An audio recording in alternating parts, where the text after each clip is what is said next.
और आइए शुरू करते हैं न्यूज पथ पर सफर। सबसे पहले आपको दिखाते हैं ऐसी तस्वीरें जिनका जिक्र सरे रहा है। ये तस्वीरें सुर्खियों में भी है और सोशल मीडिया पर भी है। इनसे आपका बाखबर होना बेहद जरूरी है क्योंकि चौराहे पर इन्हीं की चर्चा है।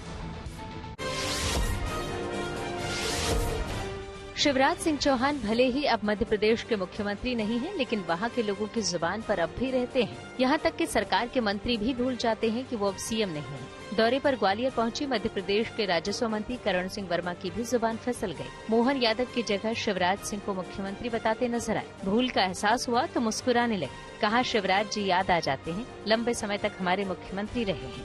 हमारे मध्य प्रदेश के मुख्यमंत्री शिवराज, मध्य प्रदेश के मुख्यमंत्री डॉक्टर मोहन यादव जी के निर्देश दिए हैं। पहले से तो थोड़ा जाता है, शिवराज जी बड़ा याद आ जाते हैं।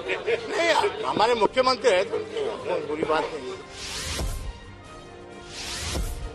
राजस्थान के जयपुर में शिक्षकों की ही क्लास लग गई और इनकी क्लास ली खुद वहां के शिक्षा मंत्री मदन दिलावर ने। दरअसल राजस्थान के शिक्षा मंत्री सांगानेर और चाकसू इलाके के सरकारी स्कूलों का जायजा लेने पहुंचे थे, लेकिन वहां के हालात देखकर हैरान रह गए। स्कूल के क्लासरूम पहुंचे तो 9वीं क्लास में हिंदी की पढ़ाई हो रही थी। शिक्षा मंत्री को शिक्षिका के ज्ञान पर शक हुआ तो वहीं खड़े खड़े उनकी परीक्षा ले ली। हिंदी के कुछ शब्द लिखने को कहा, लेकिन शिक्षिका शब्दों को ठीक नहीं लिख पाई। शिक्षा मंत्री ने हिंट भी दिया, फिर भी उन्हें समझ नहीं आया। हालांकि जब वो वहाँ के बच्चों से मिले तो उनके सामान्य ज्ञान की तारीफ की। ब्रह्मचारिणी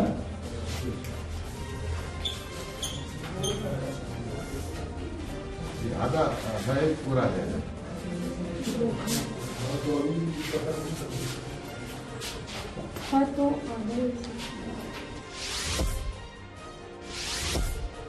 ऋषिकेश में विदेशी सैलानी के लिए देवदूत बनी एसडीआरएफ की टीम। हुआयूं की बेलारूस से आया एक विदेशी सैलानी डिवाइन होटल के पास 500 मीटर गहरी खाई में गिर गया। खैरियत ये रही कि गिरते हुए वो एक पेड़ पर फंस गया। हालात ऐसे बन गए कि अगर जरा सी भी चूक होती तो विदेशी पर्यटक सीधे नीचे बहती गंगा में गिरता। बहरहाल लोगों ने जब ये घटना देखी तो तपोवन चौकी में पुलिस को सूचना दी। बाद में पुलिस ने एसडीआरएफ को सूचना दी। वो मौके पर पहुंचे, रोप से रैपलिंग कर विदेशी तक पहुंच बनाई और फिर उसे सुरक्षित तरीके से खाई से बाहर निकाला। यूपी के देवरिया में एटीएम मशीन से छेड़छाड़ एक युवक को महंगा पड़ गया। विवेक नाम का ये लड़का आया था कैश निकालने, लेकिन रुपए मशीन में फंस गए। ऐसे मौकों पर अक्सर दिमाग काम नहीं करता कि क्या करें, लेकिन इन्होंने आव देखा न था, पूरी मशीन ही खोल कर रख दी। अब एक्शन तो होना था। गार्ड ने देखते ही पकड़ लिया और पुलिस के हवाले कर दिया। उधर विवेक का कहना है कि उसने सिर्फ अपने पैसे ढूंढने के लिए मशीन खोली थी। उसका इरादा लूट का नहीं था। वो दिल्ली का रहने वाला है और देवरिया अपनी ससुराल आया था, शॉपिंग करने निकला था। कुछ करने का जज्बा हो तो उम्र मायने नहीं रखती। ऐसी एक तस्वीर चेन्नई से आई है जिसमें महज 10 साल की एक लड़की समंदर में डुबकी लगाती नजर आई। इसका मकसद भी बेहद खास है। वो यहाँ अक्सर अपने पिता के साथ समंदर की सफाई के लिए आती है और समंदर की गहराई से प्लास्टिक की बोतलें और दूसरी बेकार चीजें बाहर निकालकर समंदर को साफ करती है ताकि समुद्री जीव जंतुओं को किसी तरह का नुकसान न हो। विद्यार्थियों के लिए परीक्षा हॉल में जाना किसी जंग पर जाने से कम नहीं है। ऐसे में अगर परीक्षा भवन में विद्यार्थियों का स्वागत कुछ इस तरह से हो तो मन थोड़ा शांत तो हो ही जाएगा और परीक्षा में चीटिंग का ख्याल भी शायद दिल से निकल जाए। इसी सोच के साथ बिहार के आरा में परीक्षा सेंटर पर इंटरमीडिएट के विद्यार्थियों का स्वागत तिलक और अक्षत से किया जा रहा है। जिंदगी का सफर सुहाना हो, इसके लिए सावधान रहना जरूरी है। रोजमर्रा के आपाधापी में कुछ देर बैठकर सोचना समझना भी जरूरी है कि आपके आसपास क्या कुछ हो रहा है और जो कुछ हो रहा है उससे हमारी जिंदगी, हमारा परिवार कैसे प्रभावित हो सकता है। इसलिए हॉर्न बजाकर बाखबर करने वाली खबर जरूरी होती है। और आज की ये खबर बेहद अहम है क्योंकि बच्चों की सुरक्षा से ये जुड़ी हुई है। सोशल मीडिया के दायरे में अब बड़ी तादाद में बच्चे और युवा शामिल है। फेसबुक हो या फिर इंस्टा, हर जगह बच्चों की मौजूदगी है। लेकिन क्या सोशल मीडिया बच्चों की मानसिक सेहत के लिए ठीक है? यकीनन नहीं। जानकार लगातार आगाह कर रहे हैं। बच्चों को सोशल मीडिया की लत ना लगे, इसके लिए सावधान कर रहे हैं। इस बीच अमेरिका में इसे लेकर गंभीर बहस शुरू हो गई। वहां संसद में सोशल मीडिया पर पाबंदी लगाने वाले बिल की तैयारी। और इसी सिलसिले में जब सवाल हुए तो फेसबुक और इंस्टा के मालिक मार्क जकरबर्ग को माफी तक मांगनी पड़ी। सोशल मीडिया को लेकर जो चिंता अमेरिका में है उसे समझना जरूरी है और भारत में भी इसे लेकर हॉर्न बजाना जरूरी है।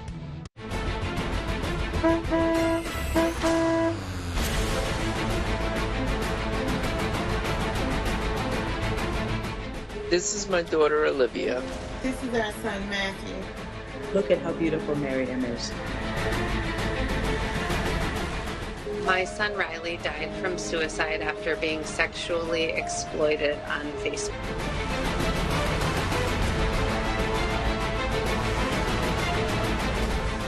दर्द है क्योंकि किसी ने अपना बच्चा खोया है।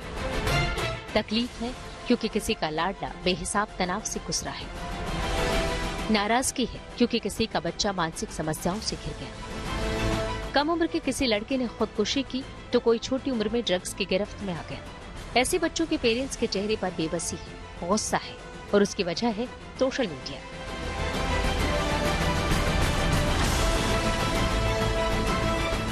सोशल मीडिया का बेलगाम सिस्टम जो बच्चों और युवाओं को अपनी चपेट में ले रहा है, उन्हें तनाव के साथ अनगिनत मानसिक समस्याएं दे रहा है, किसी को बीमार बना रहा है, किसी की जान ले रहा है।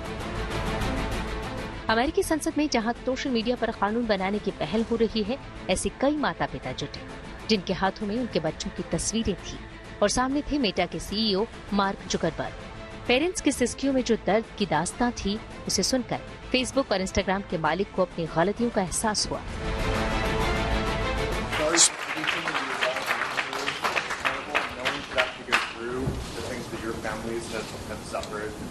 And this is why we invested so much and are going to continue doing industry-leading efforts to make sure that no one has to go through the types of things that your families have had to suffer. Mark Zuckerberg ने अमेरिकी संसद में मौजूद लोगों से माफी मांगी, भरोसा दिया कि फेसबुक और इंस्टाग्राम का बच्चों पर जो असर है उसे कम किया जाएगा। माफी स्नैपचैट के सीईओ इवान स्पीगल ने भी मांगी। बोले जो कुछ भी हुआ उसे हम रोक नहीं पाए, हमें माफ कर दीजिए। लेकिन सवाल है कि क्या जुकरबर्ग और इवान स्पीगल की माफी काफी है? अमेरिकी संसद पहुंचे पेरेंट्स ने अपनी तकलीफ बताई, पर सोचिए दुनिया में ऐसे न जाने कितने लोग हैं जिन्होंने सोशल मीडिया की वजह से अपने बच्चों को खो दिया है और ये सिलसिला बदस्तूर जारी है। सोशल मीडिया की लत से बचाने और गलत कंटेंट से बच्चों को दूर रखने के लिए अमेरिका में बहस जारी है। कानून बनाने की प्रक्रिया चल रही है, इसलिए सोशल मीडिया को लेकर भारत में भी ठोस पहल जरूरी है। हॉर्न बचाना जरूरी है।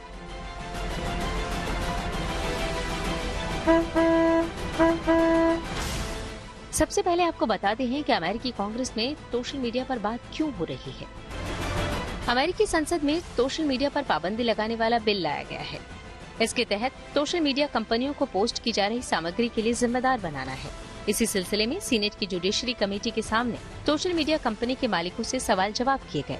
इनमें मेटा, टिकटॉक, एक्स, डिस्कॉर्ड और स्नैपचैट के मालिक या अधिकारी पेश हुए। सभी से जवाब मांगे गए। खासकर बच्चों और युवाओं की खुदकुशी के मामले में तल्ख सवाल हुए। Mr. Zuckerberg, you and the companies before us, I know you don't mean it to be so, but you have blood on your hands. You have a product. You have a product that's killing people. अमेरिकी संसद में दोनों पार्टियों के senator ने सभी social media कंपनियों से करीब 4 घंटे तक सवाल जवाब किए। मकसद ये जानना था कि वो बच्चों की सुरक्षा के लिए क्या कर रहे हैं। इसी दौरान जुकरबर्ग को सबसे तीखे सवालों का सामना करना पड़ा। What sane universe is there a link for C results anyway? Well, because we might be wrong. Social media की वजह से बच्चे जिस खतरे का सामना कर रहे हैं, उस पर अमेरिका में गंभीर बहस चल रही है। कुछ दिन पहले ही अमेरिका के कई राज्यों ने मेटा समेत सोशल मीडिया कंपनियों के खिलाफ मामले दर्ज करवाए। आरोप है कि कंपनियों ने जानबूझकर बच्चों की सुरक्षा को खतरे में डाला है। सोशल मीडिया प्लेटफॉर्म्स पर बच्चों की मानसिक सेहत बिगाड़ने वाले फीचर शामिल किए गए हैं। साथ ही आत्महत्या के लिए उकसाने और शोषण का शिकार बनाने वाले फीचर मौजूद हैं। हालांकि जुकरबर्ग की मेटा ने सुनवाई से पहले नए सुरक्षा प्रावधानों को शामिल किया है, जिसकी वजह से नाबालिगों को फेसबुक और इंस्टा पर अनजान लोगों का संदेश नहीं मिलेगा। इसके अलावा कंपनी ने ऑनलाइन सुरक्षा के लिए नए 30 टूल्स लाने का भरोसा दिया है। मगर बिल लाने वाले अमेरिकी सांसद लिंडसे ग्राहम को कंपनियों की नीयत पर शक है, इसलिए वो सख्त कानून बनाने के पक्ष में है। अमेरिका में सोशल मीडिया पर पाबंदियों की मांग है, खासकर बच्चों को इसके दुष्प्रभाव से बचाने के लिए रेगुलेशन की मांग है। अगर ऐसा होता है तो भारत जैसे देशों में भी इसका असर होगा। सोशल मीडिया के गलत असर से बच्चे महफूज होंगे। ये मामला सिर्फ अमेरिका का नहीं, बल्कि हमारे घर से भी जुड़ा है। इसलिए इसे लेकर सतर्क रहें, सावधान रहें, हॉर्न बजाएं।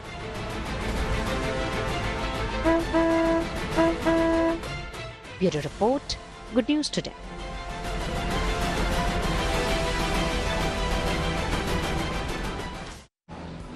वैसे समस्या सोशल मीडिया नहीं है, समस्या बच्चों पर पड़ने वाला इसका असर है।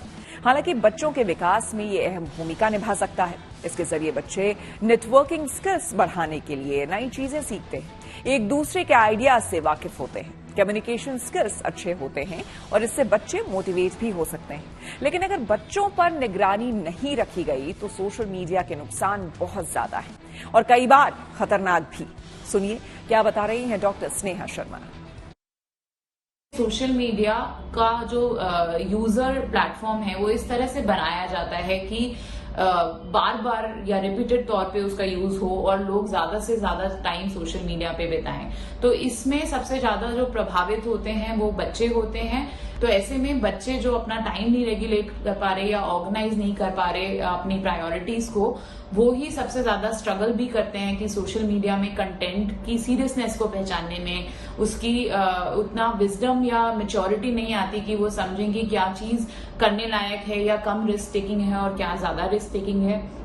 तो ऐसे में बच्चों का स्क्रीन जो एक्सेसिव एक्सपोजर है उसकी वजह से बच्चों में बहुत सारे मानसिक इश्यूज आ रहे हैं, मानसिक बीमारियां आ रही हैं, जैसे में नींद की एक परेशानी होना, सही समय पे सोना नहीं, सही रूटीन नहीं बन पाना, ज्यादा से ज्यादा सोशल मीडिया पे टाइम स्पेंड कर रहे हैं तो सोशल स्किल्स डेवलप नहीं कर पा रहे हैं जो आपस में बात करने के लिए चाहिए होती है, एक दूसरे से कनेक्ट करने के लिए चाहिए होती है। साथ साथ में सोशल मीडिया ने बच्चों को एक ऐसी सिचुएशन में रख दिया है जहां के पे उनका साइबर बुलिंग, साइबर क्राइम से सफर करना भी एक वल्नरेबल स्टेज पे रख दिया है बच्चों को, क्योंकि कोई बैरियर नहीं है जो प्रिवेंट कर पाए फिजिकली बच्चों को इन तरह के लोगों से जो कि चाइल्ड सेक्सुअल अब्यूज में हिस्सा लेते हैं। तो ऐसे में ये बहुत इंपॉर्टेंट हो गया है कि सोशल मीडिया को लेके भी रेगुलेशंस निकलें, स्पेशली गवर्नमेंट की तरफ से, जहां पे ये लोग इनका मतलब there is some accountability on the part of social media giants जैसे कि टिकटॉक हो गया,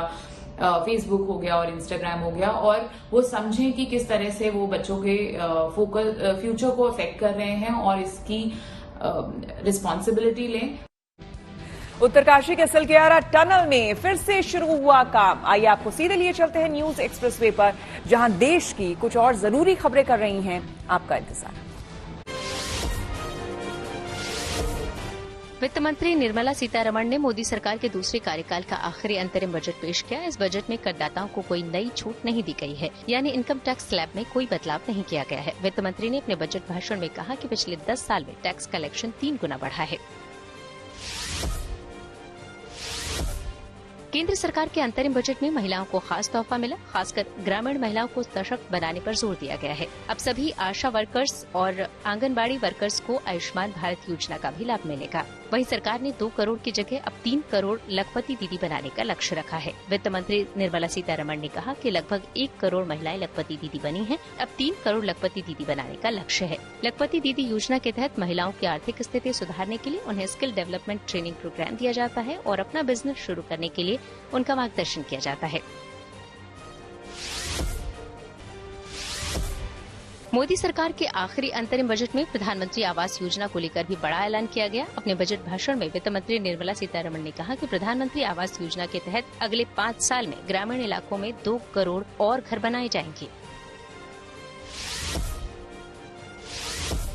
वाराणसी जिला अदालत के आदेश के बाद ज्ञानवापी के व्यास तहखाने में गुरुवार को पूजा अर्चना शुरू हो गई। बीती रात 12 बजे व्यास जी तहखाना खोला गया। इसके बाद वहां रखी देवी देवताओं की मूर्तियों की गंगा जल से सफाई के बाद सुबह विधि विधान से सभी विग्रहों की पूजा की गई और अखंड ज्योति जलाई गई। साल 1993 में से तत्कालीन राज्य सरकार के आदेश से बंद कर दिया गया था। बुधवार को कोर्ट ने हिंदू पक्ष को यहाँ पूजा की इजाजत दी और प्रशासन को इसकी व्यवस्था करने का निर्देश दिया था। अब इसे आम श्रद्धालुओं के लिए भी खोल दिया गया है। वहीं मुस्लिम पक्ष ने जिला अदालत के इस फैसले के खिलाफ इलाहाबाद हाईकोर्ट में याचिका दायर की है।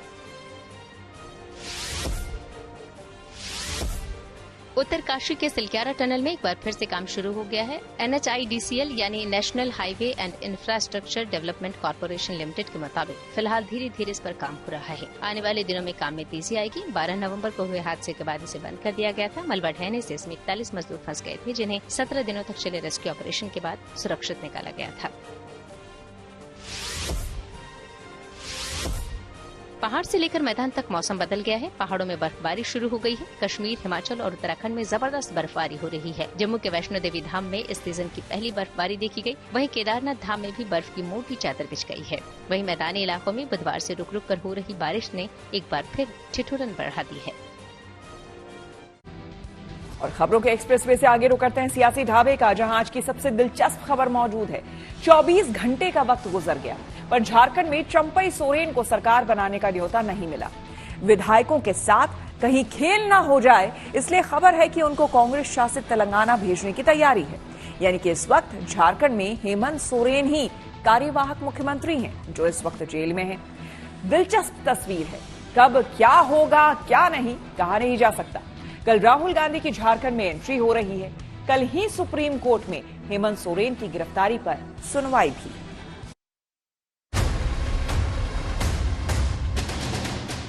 राजनीतिक षड्यंत्र का शिकार बिहार हुआ है। अब ये दूसरे राजनीतिक षड्यंत्र का शिकार झारखंड को बनाना चाहते हैं।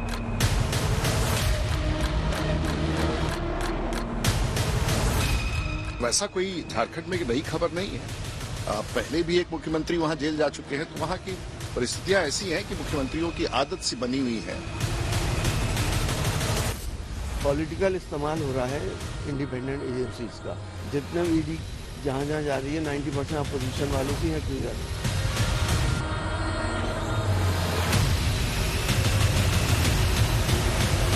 जो भ्रष्टाचार करेगा वो बख्शा नहीं जाएगा। ये मोदी है, न खाएगा न खाने देगा।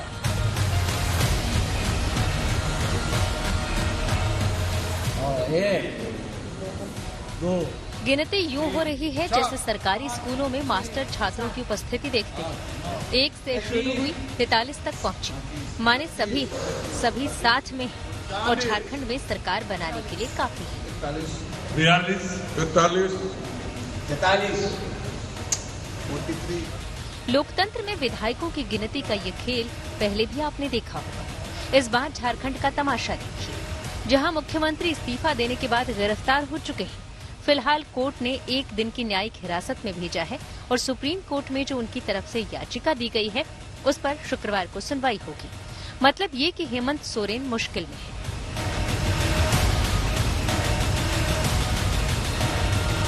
मुश्किल में हेमंत की पार्टी और गठबंधन भी है। वैसे तो चंपई सोरेन को विधायक दल का नेता चुन लिया गया है, पर राज्यपाल ने अभी तक सरकार बनाने के लिए बुलाया नहीं।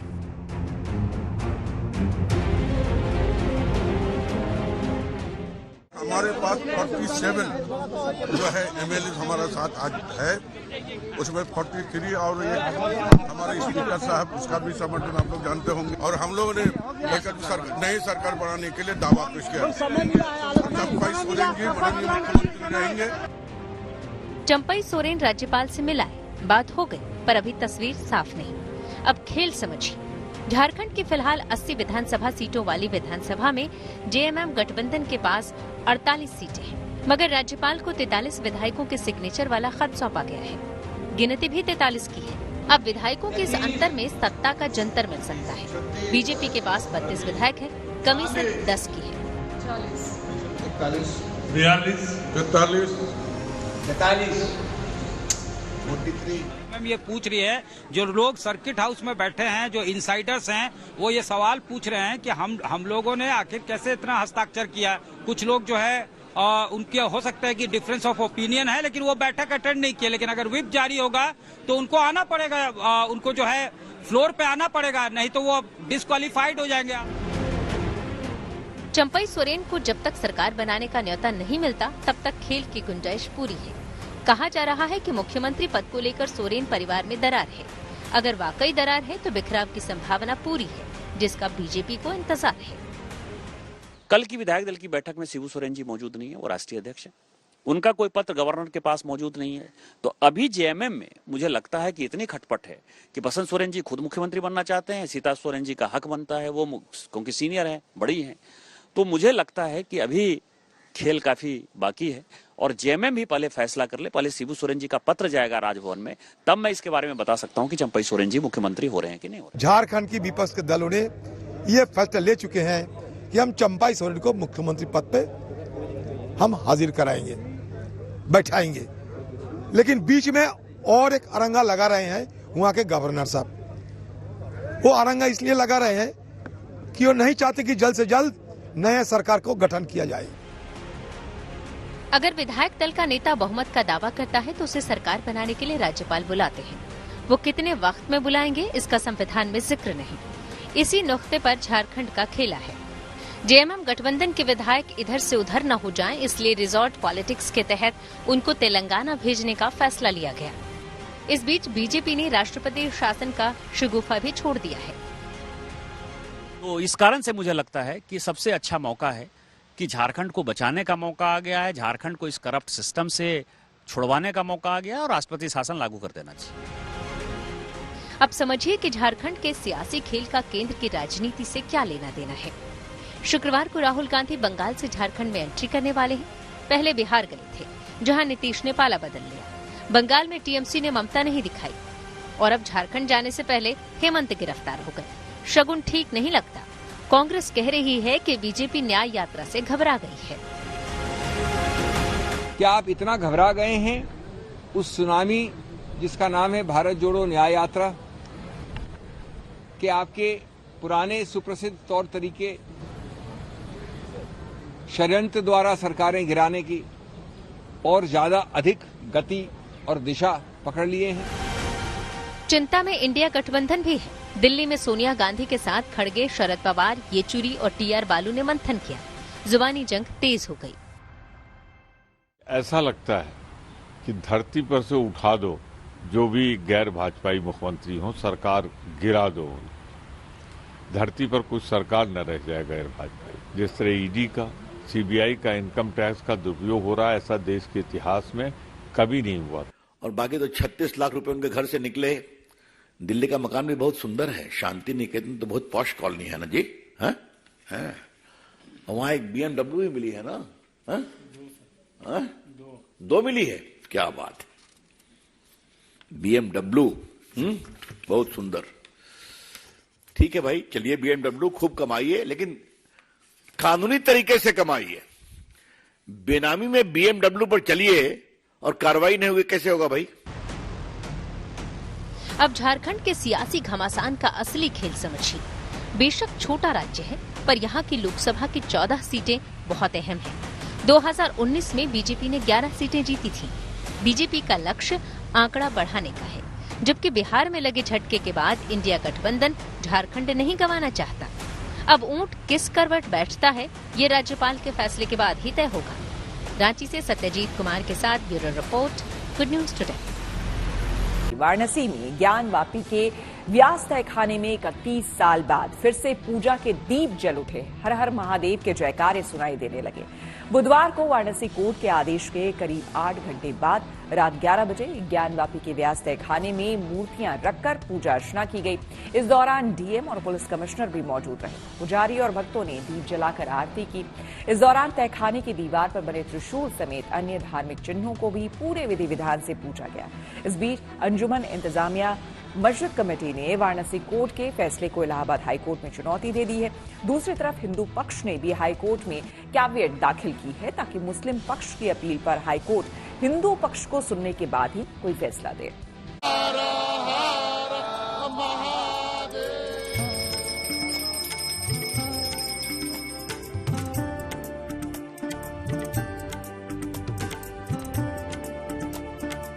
पूजा अर्चना का ये लम्हा 30 साल के लंबे इंतजार के बाद आया है। वाराणसी की अदालत ने एक दिन पहले ही ज्ञानवापी परिसर में मौजूद नंदी की प्रतिमा से करीब 85 फीट दूर मिले फवारानुमा शिवलिंग के नीचे वाले तहखाने में भक्तों को पूजा पाठ करने देने का आदेश दिया था।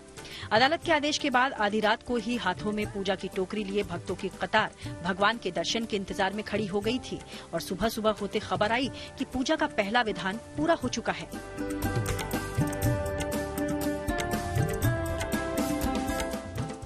वहाँ पर समझ लीजिए कि 5 पुजारी थे मंदिर के ट्रस्ट के और व्यास परिवार के लोग वहाँ थे। आप लोग व्यास परिवार के सारे? जी, व्यास परिवार के लोग थे हम लोग। और जो है कि मुथा जैन जी थे अधिकारी, डीएम साहब थे आर एस लिंगम और कमिश्नर साहब मंडलायुक्त, ये सब लोग वहाँ पर मौजूद थे। अदालत के आदेश के कहे अनुसार प्रशासन तहखाने में बंद देवी देवताओं की पूजा अर्चना की व्यवस्था दुरुस्त करने में जुट गया था। रात करीब 2 बजे के आसपास जिला प्रशासन ने ऐलान किया कि अदालत के आदेश अनुसार तहखाने में पूजा पाठ के इंतजाम किए जा चुके हैं। 31 वर्षों से बंद तहखाने में भक्तों के आने जाने का रास्ता भी बनाया जा चुका है। उनके बाद देर रात व्यास जी के तहखाने में पूजा पाठ की तस्वीर सामने आई और ये इलाका हर हर महादेव के जयकारे से गूंज उठा। माननीय न्यायालय का जो ऑर्डर है उसकी कंप्लेंट किया गया। कोर्ट ऑर्डर की कंप्लेंट्स किया गया। कोर्ट ने जो बोला है उसकी कंप्लेंट्स किया गया। इस तस्वीर में दिख रहा है कि पुलिस वालों की मौजूदगी में तहखाने के अंदर काशी विश्वनाथ ट्रस्ट के पुजारी अपने आराध्य की पूजा अर्चना में जुटे हुए हैं। 30 बरस बाद भोलेनाथ के भक्तों को जैसे ही ये सौभाग्य मिला, उनके चेहरे खिल उठे। चेहरे पर दर्शन पूजन का संतोष दिखा और उम्मीद दिखी कि उनकी बाकी मनोकामनाएं भी जल्द पूरी होंगी। वाराणसी से समर्थ श्रीवास्तव के साथ bureau report, good news today. Gyanvapi में 30 साल के लंबे इंतजार के बाद एक बार फिर से हिंदुओं ने पूजा शुरू कर दी है। जाहिर है इस पावन शुरुआत को लेकर भक्तों का उत्साह बढ़ गया है। हमारे सहयोगी रोशन जायसवाल ने वाराणसी के कुछ लोगों से बात की और उनकी राय जानी। क्या मानेंगे ये जो अभी हो रहा है, निर्णय आया है और उसके बाद इस तरह का जो पहल हुआ है, रातों रात उसका अनुपालन कराया गया है कोर्ट के आदेश को, किस तरह देखना है? देखिए, सर्वप्रथम तो मैं आपसे ये कहना चाहूंगा कि इसको ज्ञानवापी मस्जिद मत कहिए, क्योंकि ज्ञानवापी मंदिर है। सबसे पहले तो आप पत्रकार हैं, आप अपने बातों को संभालिए और इसलिए ये हमारा ज्ञानवापी मंदिर है, ये मस्जिद नहीं है। इसको जो है जबरदस्ती मस्जिद का ढांचा दिया गया। मैंने शुरू से कहता है, लेकिन अभी आधिकारिक तौर पे तो उसकी पुष्टि होना बाकी है ना। आधिकारिक तौर पे पुष्टि कैसे होना बाकी, आप जबरदस्ती की बात करते हैं। न्यायालय ने जब आदेश दे दिया कि हम वहाँ पे सारे साक्ष्य मिले हुए देवी देवताओं की मूर्तियां पाई गई हैं, तो अब आधिकारिक साक्ष्य आगे जब न्यायालय ने फैसला सुना दिया, इससे बढ़कर आधिकारिक साक्ष्य आपको क्या चाहिए? क्या अपने मन का लिखा हुआ आप मानते हैं क्या? मुस्लिम पक्ष तो अभी मान नहीं रहा है, कह रहा है कि मस्जिद। एक मिनट, मुझे कभी उसने मुस्लिम पक्ष जो है कभी चोर ये नहीं कहता कि मैंने चोरी किया है। उसको जो है सजा भी मिलती है और जेल में भी बंद रहता है, उसके बाद भी जो कहता है कि नहीं हमने नहीं किया। ये बात जो है हो रही है मुस्लिम पक्ष के द्वारा। और मुस्लिम पक्ष को जो है आपने देखने के, अगर इसके ऊपर भी न्यायालय है, अगर न्यायालय में जाना चाहता है तो साक्षियों को लेकर जाने के लिए स्वतंत्र है। कोर्ट के जो निर्णय आया है, एक निर्णय सर्वमान्य है और सबको मानना चाहिए, क्योंकि सत्यम शिवम सुंदरम, जो सत्य है वो सबके सामने आ गया। इसलिए हम सारे भारतवर्ष के सनातन धर्म के मानने वाले जितने भी हिंदू सनातनी हैं, सबको मैं बाबा विश्वनाथ की तरफ से बहुत बहुत बधाई, बहुत बहुत शुभकामना। हर हर महादेव।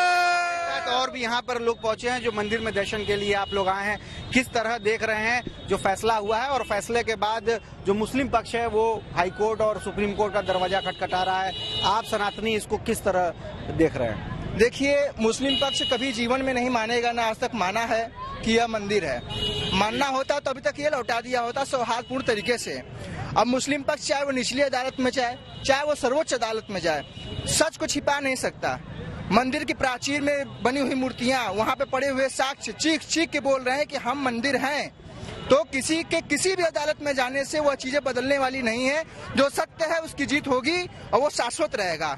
और ये मंदिर है, इसका प्रमाण मिल चुका है, इस पे पूजन का अधिकार भी मिला है और यह हमेशा अनवरत होता रहेगा। हिंदू पक्ष के लोग जितने हैं, इनको बहुत ही खुशी है इस चीज का कि कोर्ट ने जो भी फैसला दिया है वो हिंदू पक्ष नहीं, किसी के पक्ष में नहीं, जो सत्य है उसका फैसला दिया है सरकार ने। तो ये सारे लोगों को बहुत ही हर्षोल्लास है कि जो भी फैसला आया है उसका हम लोग स्वागत करते हैं। और हमारा जो विशालाक्षी गौरी मंदिर था श्रृंगार गौरी का, आप पहले भी हमारे बाप चाचा बताते थे कि वो मंदिर नियमित खुलता था, पूजा पाठ राग देश आरती होती थी, और आज भी वो समय आ गया है कि फिर से वहाँ पे ये आरती होगा।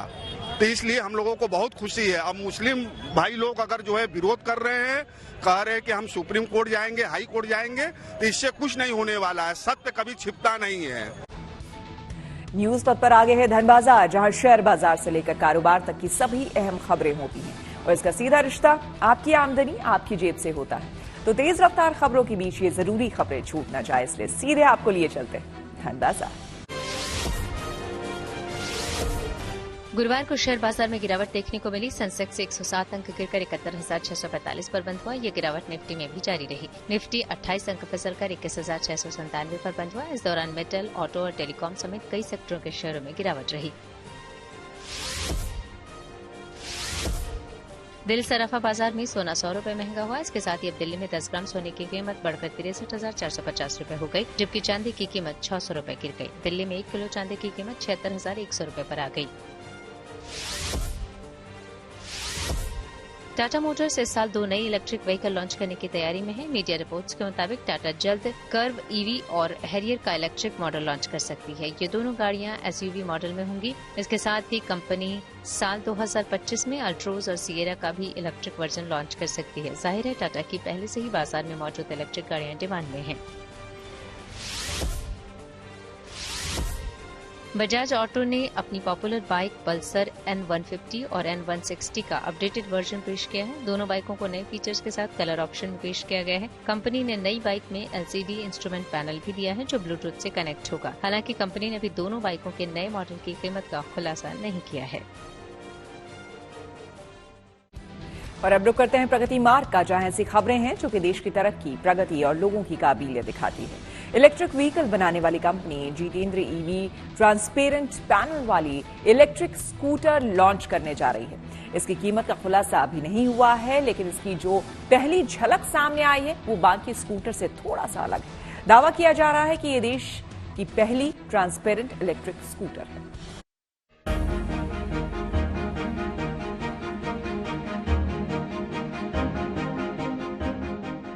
बाइक और स्कूटर तो आपने खूब देखे होंगे, अलग अलग रंग में, अलग अलग मॉडल में, लेकिन ये नहीं देखा होगा।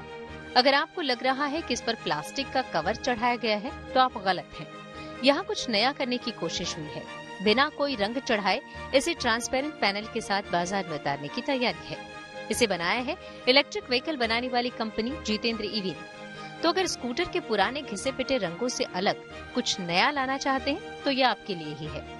हालांकि ये अभी बाजार में नहीं आया है, फिलहाल इसे जांचा परखा जा रहा है, यानी इसकी टेस्टिंग चल रही है, लेकिन आप चाहें तो बुक करा सकते हैं। अभी हमने ये जो ट्रांसपेरेंट व्हीकल है हम उसका टेस्टिंग कर रहे हैं कम्प्लीटली पूरे तौर के। तो अभी हमने इसको अभी प्रोटोटाइप में 5 गाड़ियां बनाई है जो भारत के विविध स्टेट में चल रही है। हम उसका टेस्टिंग वगैरह कर रहे हैं ताकि कस्टमर को परेशानी ना हो। और जो नॉर्मल गाड़ी है, जो नॉर्मल पैनल्स है जिसमें आपको ट्रांसपेरेंसी नहीं दिखेगी, वो पैनल्स वो गाड़ी हम अभी डेली बेसिस पे बना के हमारे डीलर के तरफ डिस्पैच कर रहे हैं, तो कस्टमर वहां से परचेस कर रहे हैं। जितेंद्र ईवी की ये प्राइमो स्कूटर कस्टमर की जरूरत के हिसाब से अलग अलग वेरिएंट में उतारी गई है। फिलहाल फुल चार्ज में 60 से 65 किलोमीटर रेंज देने वाली प्राइमो की कीमत 80,000 रुपए रखी गई है। हालांकि ट्रांसपेरेंट पैनल वाले मॉडल की कीमत अभी तय नहीं है। बाजार में उतारने के बाद कीमतों का खुलासा होगा। अलग अलग वेरिएंट के हिसाब से कीमत भी अलग अलग होंगे। इस स्कूटर में नाइट में लाइटिंग के अलावा ब्लूटूथ कनेक्टिविटी भी दी गई है। हमने कस्टमर के सेगमेंट के हिसाब से हमने बनाया हुआ है। जिस कस्टमर का डेली कम्यूट 30-35 किलोमीटर है उसके लिए 60 किलोमीटर का बनाया हुआ है, 60-65 वाला। इसके बाद इसमें नए वेरिएंट्स ऐड ऑन होने वाले हैं, जैसे 80 किलोमीटर और 130 किलोमीटर की वेरिएंट भी आने वाले हैं, जिसमें कस्टमर का जैसा नीड है वैसा उस हिसाब से हमने प्रोडक्ट बनाया है। और ये ट्रांसपेरेंट व्हीकल में भी ये तीनों रेंज वाले हम मॉडल्स उतारने वाले हैं।